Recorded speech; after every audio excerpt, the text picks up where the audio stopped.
This week I am taking you guys along for a kitchen reset. So last week we all had a bug. So every one of us spent a little bit of time being sick, and I felt like I just got really behind whenever I was out for an entire day and a half. And then after that, I really just didn't feel very well.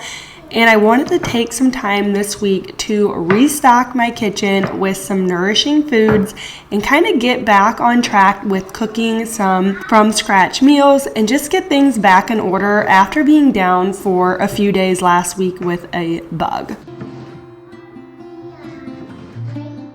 The very first thing that I wanted to get going this week was making a big batch of sauerkraut. Sauerkraut is something I try to keep on hand and stocked in my kitchen all the time.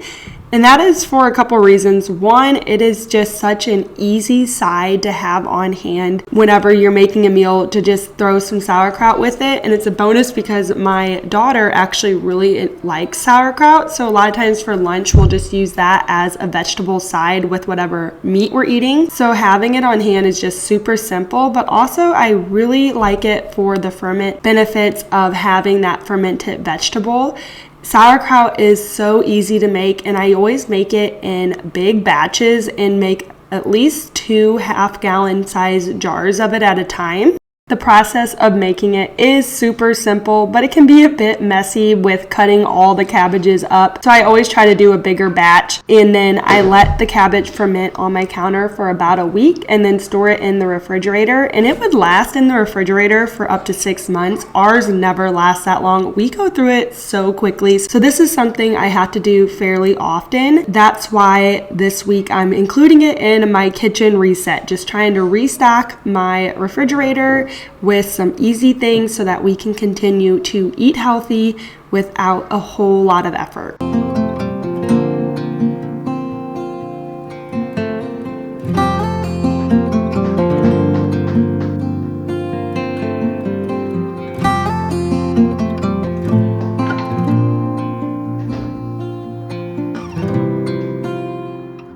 One of my main goals in the kitchen is try to use as many farm fresh or locally sourced ingredients as possible. We did buy this cabbage from the grocery store, and we've been buying cabbage from the grocery store since the fall. We grew some in our garden, but so far we haven't been able to grow enough for winter storage. Cabbage is a cool season crop, so we had some early on in the summer and then again in the fall. Next year, our goal is to try to grow enough cabbages. Then I think I could use most of it in sauerkraut and then possibly look into canning it. But also I just feel like it would last in the refrigerator during those gaps of when we need it.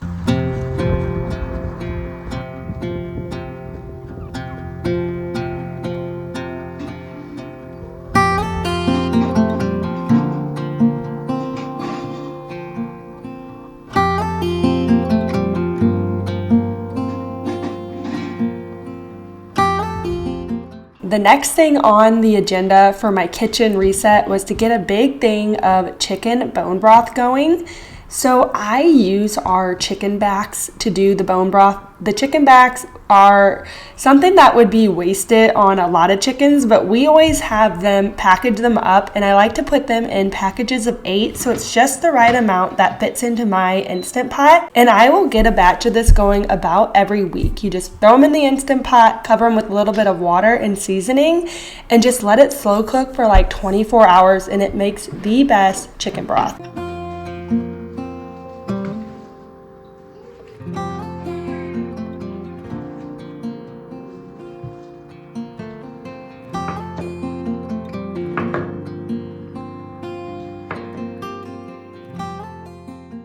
This evening, I am throwing together a very simple from scratch meal. After being sick, we really didn't cook or eat a whole lot, and so it's really good just to get back into the groove of cooking from scratch and making good meals every night. This is such an easy way to make pork chops. It is our favorite way to eat them, so we just fry them in tallow or lard, whatever we have on hand, run them through a little bit of an egg wash, and then I like to bread them in sourdough breadcrumbs. So I keep sourdough breadcrumbs breadcrumbs on hand, I just use the end of loaves or anything that might have gone stale, and I make them into breadcrumbs to try to always have a jar on hand in my pantry so that we can use them for breading pork chops like this or vegetables. Any sort of frying, I like to have that breading on hand.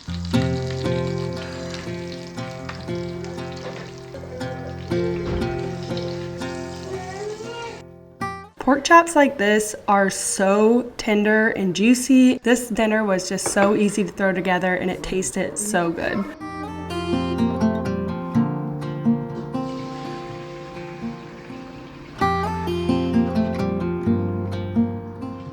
My chicken broth has been slow cooking in the Instant Pot for a full 18 hours.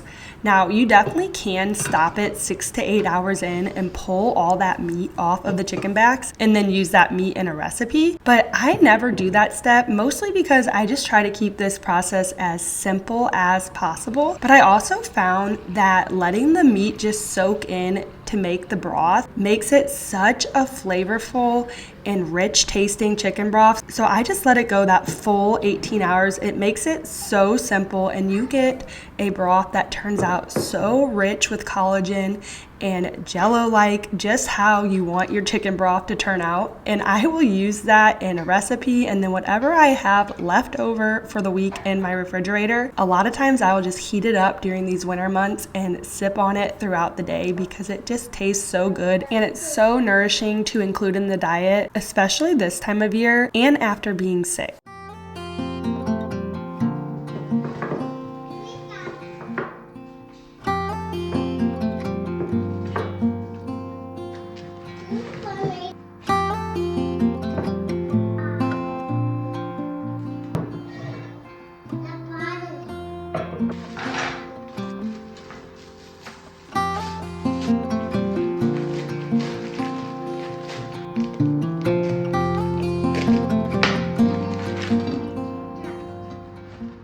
At the beginning of this week, I made a list of all the things that I wanted to try to accomplish in my kitchen throughout the week.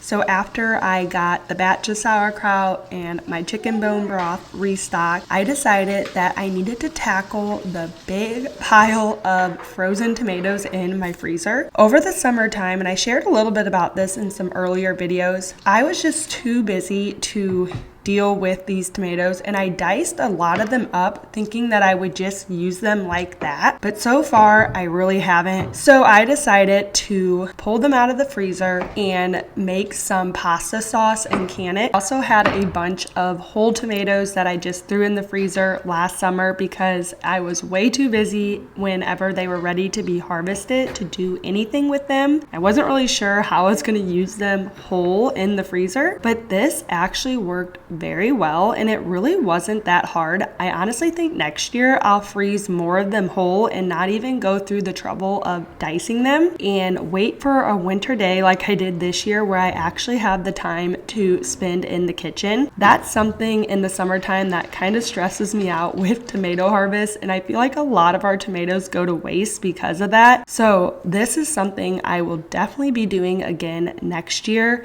It was way less stressful doing it this time of year, and it actually felt like a productive way to spend my time inside.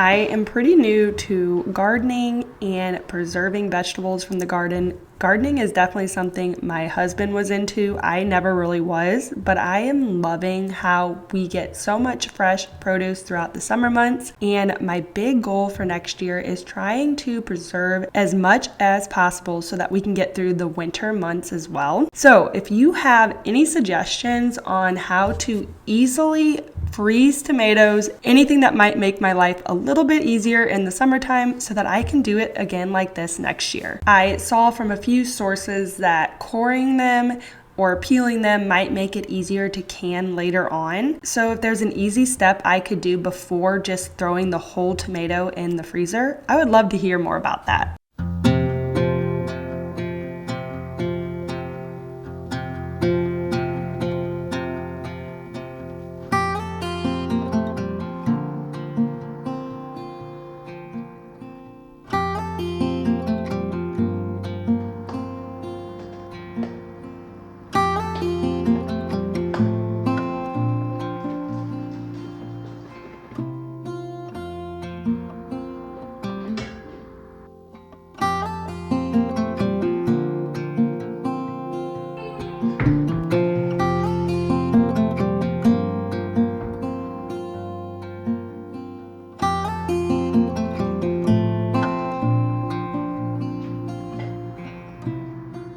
I was feeling pretty accomplished by the end of the week with all I got done for my kitchen reset, and I was able to check some things off of the list. It felt really good to get back in the kitchen and cook some healthy meals from scratch.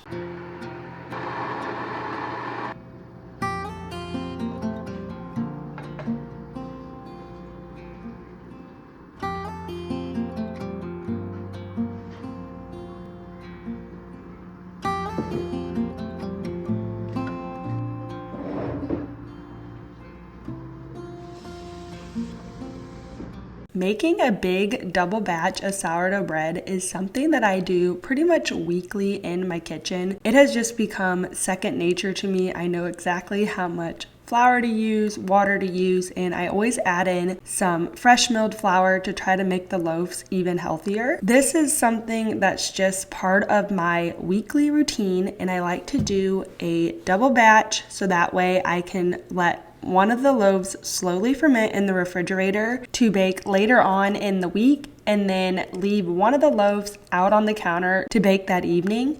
And I always plan a recipe that will go really well with some fresh baked bread.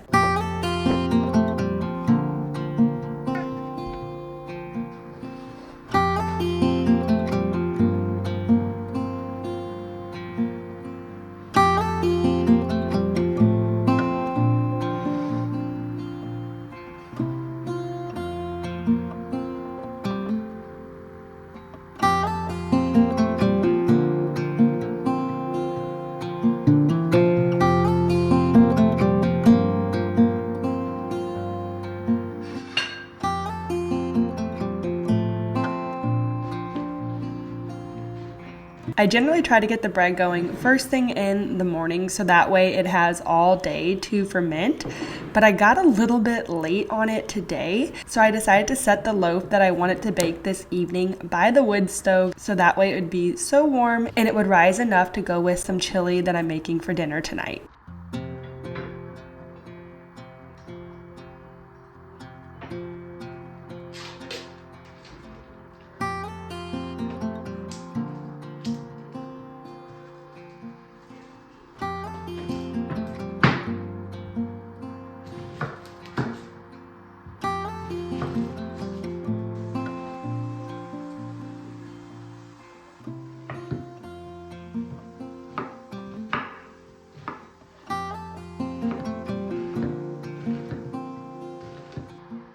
Chili was the perfect meal for this cold evening. We actually had something we had to do outside tonight. We had to take care of a calf that's been looking kind of sick. So I decided to whip up some chili during the kids' afternoon nap time so that way it could simmer on the stove and be ready for us when we come back inside.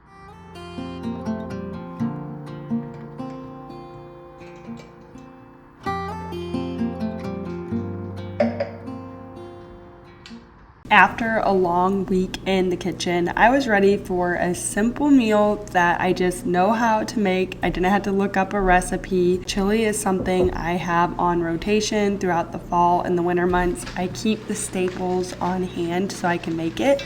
And I thought it was a great way to use up some chicken broth that I had in the refrigerator, and then also use some of the diced tomatoes that I had frozen in the freezer. So that was my original plan for them all along. I had way more than I needed, so I was glad I was able to can some. I hope you guys enjoyed following along for a week in my kitchen, just doing all the things that I've been wanting to get done here lately. And this week was the perfect week to do that as we rebounded from a sickness. I just wanted to take it easy. As always, I look forward to sharing more with you guys next week. Thank you so much for watching.